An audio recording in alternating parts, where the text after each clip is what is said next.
What's up, everyone? It's that math magician, and on this video, we're taking a look at exponents, and we're gonna see, can we use the law of exponents to help us solve some expressions? So let's jump right into this problem where I have two expressions there. I have 5x third, the quantity squared, and then I have 14 a to the third power b squared all over 21 a to the fourth b.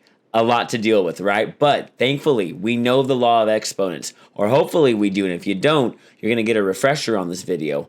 The laws of exponents can help us solve these problems. So we're going to do that right now. Now we're going to start with this first guy here.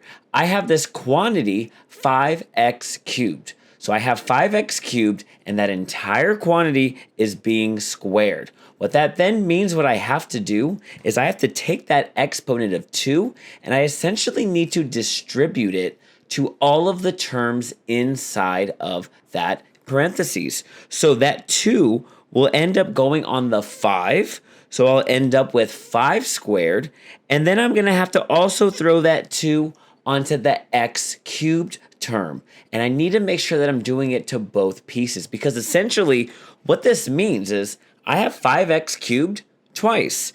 And if I think about that, that's the same way as writing it as 5x cubed, 5x cubed. And when we start to think about it that way, then it sort of makes sense of how we're distributing this too. Because what I'm doing is I'm ending up with 5 squared, which is really just 5 times 5, right? All I'm doing is taking those 5s and multiplying them. So 5 times 5 is going to make 25. And then for our x term, right, there's our x term. I know that I have x to the third power, but that's also being squared. This is called a power of a power rule. What that means is these two exponents, they need to be multiplied. So I have to do 3 times 2, which will give me a value of 6. If that's a little confusing for you, when we expanded it this way, we see that we have x cubed, x cubed. If I got 3 x's and 3 x's, together they're going to make that 6. So this is how you simplify an exponential expression using the laws of exponents, okay? All right, let's try this other one. And I can't lie, that one looks a little crazy because it's a fraction and it's got multiple variables. There's an a and a b and there's some numbers, but I promise you, we can handle this. We're first going to start with the numbers here. And if I start with the numbers, I have 14 over 21. 14 over 21, that is a fraction. And that simplifies because we know, or hopefully we know, that 7 goes into 14 and into 21. 7 goes into 14 2 times, and then 7 goes into 21 3 times. So I'm able to reduce 14 over 21 to 2/3. If you're ever working on exponential expressions and there are whole numbers in there, we do want to reduce those as well, okay? Yeah, technically we could leave it as 14 over 21, but 2/3 is the reduced form. We like that form better. Alrighty, let's go ahead now and focus in on our a terms. Those a terms are right in the center there. And the a terms are a to the third and a to the fourth. Well, when you have one variable over the other with an exponent, the quotient rule, that's the law we have to learn. The quotient rule says to take those exponents, so the 3 and the 4, and we have to subtract them.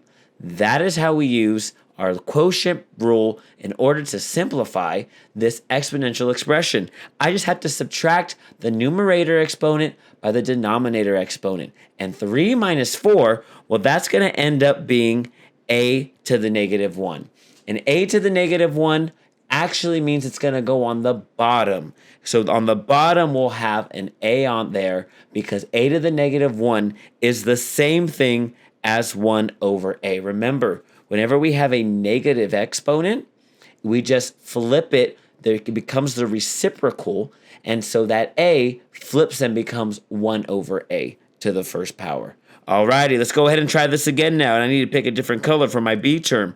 For my b term, I need to do the same thing. I'm going to have to subtract those exponents. Well, there isn't an exponent on this b, but we know that means that there's a 1, and b squared over b1, That's just b to the second power minus 1. That's just going to give us b, and that's going to live right up there on top of that fraction. So that is our simplified or reduced exponential expression. We have 2/3 coming from the whole numbers, the constants. We have a in the denominator because a to the third over a to the fourth simplifies to a to the negative 1, and we got to flip that and get the reciprocal. It becomes 1 over a, so it gets sent to the denominator. And then we have b squared over b1. That's just b. It ends up being in our numerator. I know that this can seem scary, but I promise you, the more you practice it, the more you internalize those laws of exponents, you will pass this concept. Alrighty, y'all, it's that math magician, and I'll see you on the next video.